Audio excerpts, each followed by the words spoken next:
தூத்துக்குடி மாவட்டம் கோவில்பட்டியில் பெண் காவலருக்கு கொலை மிரட்டல் விடுத்த போக்குவரத்து உதவி ஆய்வாளர் மீது 4 பிரிவுகளின் கீழ் வழக்கு பதிவு செய்யப்பட்ட நிலையில் காவல்துறையின் விதிகளை மீறியதாக இருவரும் சஸ்பெண்ட் செய்யப்பட்டுள்ளனர். கூடுதல் தகவல்களை வழங்க இணைகிறார் எமது செய்தியாளர் Antony. Antony, over to you.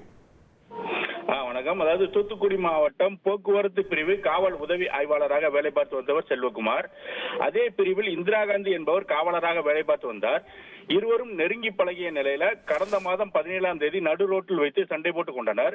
இந்த பிரச்சனை வெளியே தெரிந்ததால் போக்குவரத்து உதவி ஆய்வாளர் செல்வகுமார் திருச்செந்தூருக்கும் காவலர் இந்திரா காந்தி புளியம்பட்டி காவல் நிலையத்திற்கும் இடமாற்றம் செய்யப்பட்டனர்.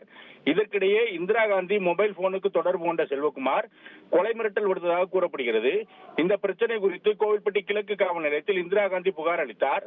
அதன் அடிப்படையில் போக்குவரத்து உதவி ஆய்வாளர் மீது 4 பிரிவுகளின் கீழ் வழக்கு பதிவு செய்யப்பட்டது. இதனைத் தொடர்ந்து போக்குவரத்து உதவி ஆய்வாளர் செல்வகுமாரை சஸ்பெண்ட் செய்து திருநெல்வேலி சரக டிஐஜி சந்தோஷ் உத்தரவிட்டார். இதேபோல காவல்துறையில் நடத்தை விதிகளை மீறி செயல்பட்டதாக பெண் காவலர் இந்திரா காந்தியை சஸ்பெண்ட் செய்து தூத்துக்குடி மாவட்ட எஸ்பி ஆல்பர்ட் ஜான் உத்தரவிட்டார். காவலர் இந்திரா காந்தி வெளியூர்ல இருப்பதாக கூறியதால் கோவில்பட்டி கிழக்கு காவல் நிலைய போலீசார் அவரது வீட்டில் வந்து சஸ்பெண்ட் உத்தரவை ஒட்டி வைத்தனர்.